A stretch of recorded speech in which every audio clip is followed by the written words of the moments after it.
Haris dengan NPM 25010106052. Saya Tia Alifa Nabila dengan NPM 25010600091.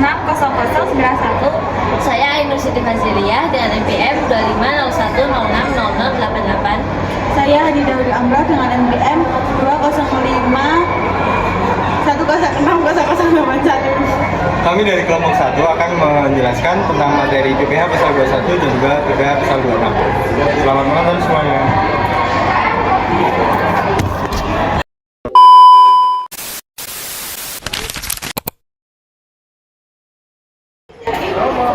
Untuk yang pertama yaitu pemotong pajak penghasilan pasal 2126. Yang pertama ada pemberi kerja, yang kedua instansi pemerintah, yang ketiga dana pensiun, badan penyelenggara jaminan sosial tenaga kerja, dan badan-badan lainnya.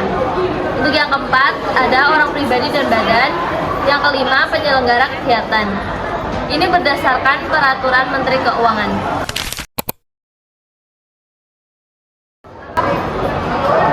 Untuk pemotong pajak penghasilan yaitu pemberi kerja, berikut yang tidak berkewajiban melakukan pemotongan. Yang pertama, kantor perwakilan negara asing, yang kedua organisasi internasional, dan yang ketiga orang pribadi. Yang pertama, tidak melakukan usaha atau pekerjaan bebas, dan yang kedua melakukan usaha atau pekerjaan bebas dan mempekerjakan orang pribadi.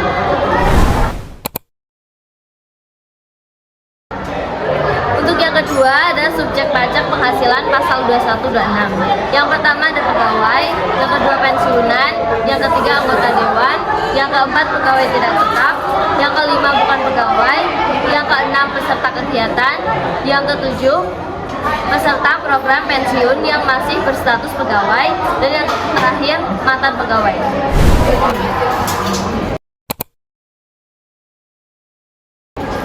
Lalu yang ketiga ada bukan subjek pajak, yaitu yang pertama pejabat perwakilan diplomatik dan konsultan atau pejabat lain dari negara asing dan orang-orang yang diperbentukan bekerja bertempat tinggal bersama mereka. Lalu yang kedua ada pejabat perwakilan organisasi internasional yang telah ditetapkan oleh Menteri Keuangan.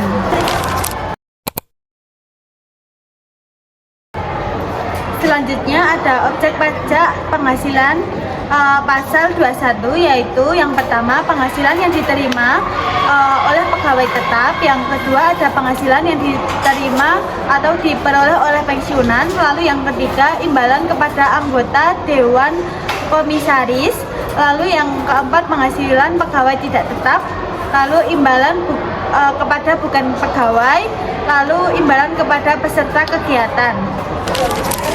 Berikut bukan objek pajak penghasilan 21 atau 26.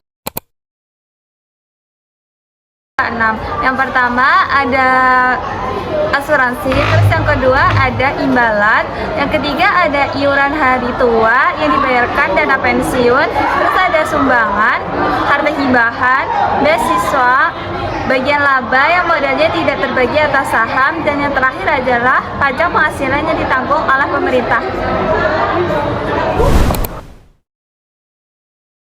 Dasar pengenaan pajak, yaitu yang pertama ada pegawai tetap dan dana pensiunan, lalu ada anggota dewan komisaris atau anggota dewan pengawas yang menerima penghasilan tidak teratur, lalu yang ketiga ada pegawai tidak tetap, peserta kegiatan, peserta program pensiunnya masih bersatu pegawai, lalu yang terakhir PPH pasal 26 sehubungan dengan pekerjaan, jasa atau kegiatan untuk wajib pajak orang pribadi luar negeri.